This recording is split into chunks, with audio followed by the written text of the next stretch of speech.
Hello and welcome. I'm Sulaiman. Later tonight, President Muhammadu Buhari says ministers must be agents of change as they begin a two-day retreat in Abuja. Lawyers to Senate President stage a walkout at the CCT over alleged judicial rascality on the path of the tribunal. The Department of State Services again lays siege on the home of former National Security Advisor Sambo Dasuki. And Russia and Egypt urge caution on bomb theory over Sinai plane crash. On business news tonight, Nigerian Electricity Distribution Company grants license to Akwa Ibom State-owned Ibom Power Company to upgrade the power plant's capacity from 191 megawatts to 685 megawatts. And on sports news tonight, current champions Nigeria, former champions Mexico battle for a place in the final of the FIFA Under-17 World Cup.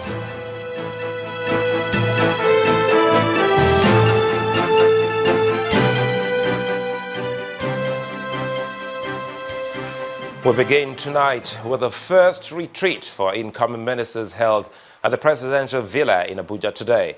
The president, who welcomed the ministers designate, told them to buy into his vision of making the country more viable. For him, the ministers must be agents of change. State House correspondent Chukwuma Onekusi reports. Professionals. 36 of them, ministerial designate, converge on the conference hall of the presidential villa. They've come to acquaint themselves with the rudiments of the job as organized by the Office of the Secretary to the Government of the Federation. They are President Buhari's team out of the over 107 million Nigerians, a rare privilege they must take seriously, the president tells them. The expectations of Nigerians are high. Our determination to succeed and change the fortunes of our country must be equal to the challenge. I have invited you to join me in this urgent mission for our country.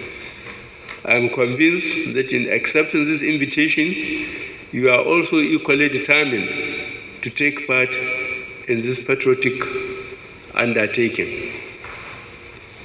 This retreat, therefore, marks your first official contact with the machinery of this government, of which you will soon be an integral part. It is important that you are fully acquainted with the direction and priorities of this government so that we can all move together as a team. The ministers designate will be naive if they claim ignorance of the president's resolve to bring corruption on its knees in Nigeria.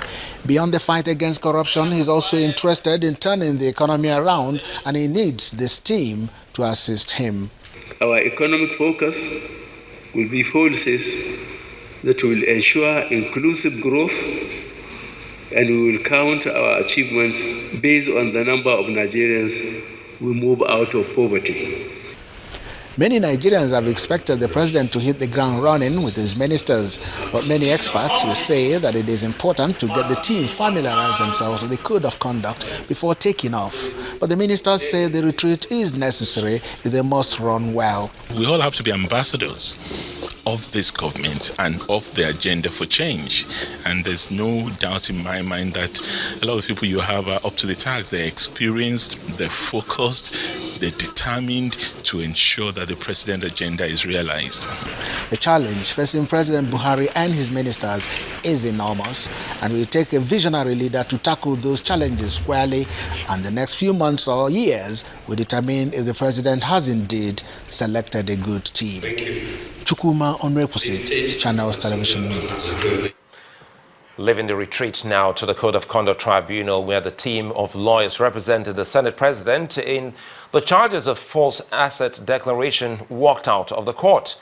This followed the refusal of the tribunal to stop proceedings on the matter pending the appeal filed at the Supreme Court. The lawyers described the ruling as judicial rascality that should not be condoned in the country's judiciary. Our correspondent Amaka Okafor reports. The Senate President arrived at the court in the company of other lawmakers from both the opposition and ruling party to answer charges of non-declaration of assets filed against him by the Code of Conduct Bureau.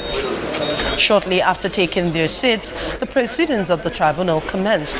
However, attempts by the prosecutor, Rotimi Jacob, to call his first witness in the suit was rejected by lawyers to the Senate President, who asked the court to adjourn pending the hearing of his appeal at the Supreme Court. According to the lawyers, it will be prejudicial and a denial of the Senate President's right to appeal to commence the trial. However, the prosecution asked the tribunal to disregard the application on the ground that it is contrary to Section 305 of the Administration of Criminal Justice Act. According to him, the application to defer the hearing is an attempt to delay the trial, which the tribunal should not allow. He argued that there was no order or date set by the Supreme Court to hear the case. As such, granting the request will be aiding the Senate President to delay his trial. He also described the solidarity by colleagues of the Senate President to the tribunal as a contempt of the court that should not be allowed. We are in a nation where people felt that where matters should not go on, that let us be shadows, be objecting here and there. When we object, they'll be tired, the witnesses will no longer be there. And that is what is happening. It's not only law that we need to change, we must change our attitude. After taking their arguments, the tribunal, which adjourned for 1 hour, deliberated on the arguments, returning a verdict in favor of the prosecution and announced commencement of trial. However, one after the other, defense lawyers withdrew from the suit and walked out of the court. Our reason is very simple. We have an application pending before the Supreme Court that there should be stay of proceedings in view of our appeal, and then the court now decided to go ahead against all judicial principles. So we felt we should not be part of such kind of a proceedings, and that is why we have stepped aside. At the moment, the Senate President will have to be given an opportunity either to defend himself or to get another counsel, or they may wish to do as they want with him. The Senate President then asked for a month to reconstitute his team, but the tribunal overruled him and ordered him to do so in 1 week. Amaka Okafo, Channels Television News. We'll be staying on the story now as we take you to Abuja studios, where Linda Kigbe is standing by to explore more on the outcome of this proceeding. Hello and welcome to Abuja. Now, to look at the Code of Conduct Tribunal's proceedings today, I'm now being joined on the news at 10 by a senior lawyer, Mr. Tochukwu Ohazurike. You're welcome to the news at 10. Good evening, Linda. Now, the trial of the Senate President at the Code of Conduct Tribunal seems to have taken a new turn today. We saw lawyers to the Senate President walking out of court, citing judicial rascality. How would you interpret today's sitting? Well, the court actually is supposed to be a place where somebody should get justice. It's unfortunate that what is happening at the Code of Conduct Tribunal now, it looks like people who go there will not get justice, and justice is being trampled upon.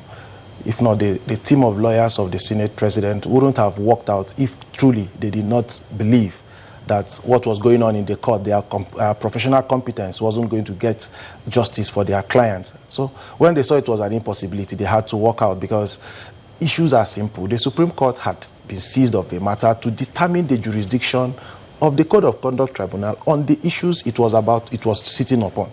So ordinarily, the Supreme Court had held in several cases that once it has been seized of a matter, every lower court that matter is before should wait and allow the Supreme Court finish. That is the highest court in the land, even if it were in the appeal court. That was obviously the reason why the tribunal adjourned the last time the matter, the Court of Appeal had adjourned for its own judgment. So that is the position of the law. But certain things going on in the Code of Conduct Tribunal for now raises a lot of questions, and I want to call on the CJN, I want to call on the NJC. They should all view these matters. If a man as highly placed as the third citizen of this country believes he cannot get justice in the courts, what happens to the ordinary man on the street? That is what we should guard against. And it is not a fair situation for Nigeria.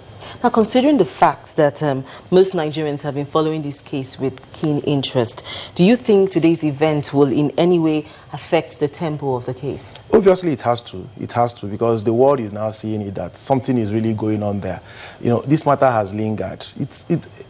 Clearly, everybody is the same before the law. But in cases like this, where politically exposed persons are involved, ordinarily, the court should give it better attention, and the world should watch it more closely. Because the way it is, issues that were raised in the court today, applications were made based on a particular section of the Administration of Criminal Justice Act. Was it the 306 you talked Section about? 306, yes, which says that an application for stay of proceedings cannot be filed in the trial court, being the Code of Conduct Tribunal now. But that application was made at the Supreme Court, which is the proper place it should have been made. Ordinarily, the Code of Conduct Tribunal should have stayed action. That situation foils it with incapability to function. But it still decides and insists that it must go ahead. And when it was given a ruling, after an hour, it gave its considered ruling today on whether it will continue or not. It did not base the ruling on the same Section 306. It now based it on Section 305, which gives it room to, one, adjourn or continue and finish without giving judgment, or continue, give judgment but without executing the judgment. And these are the situations. But it's a lot of funny things are going on there. Today, the Social, Economic and Human Rights body, SERAP, had told the NBA to ensure that accuse the lawyers of unprofessional conduct as they walked out at today's CCT.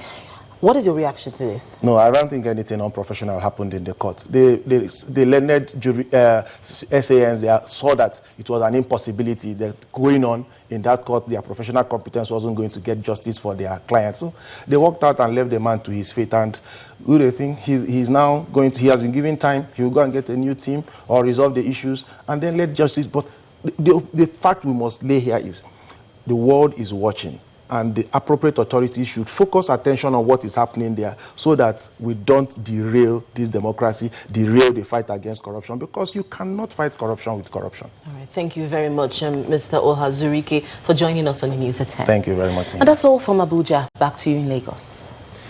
Many thanks, Linda. In part 2, after the break, regional task force to begin raid on Boko Haram hideouts. Stay with us.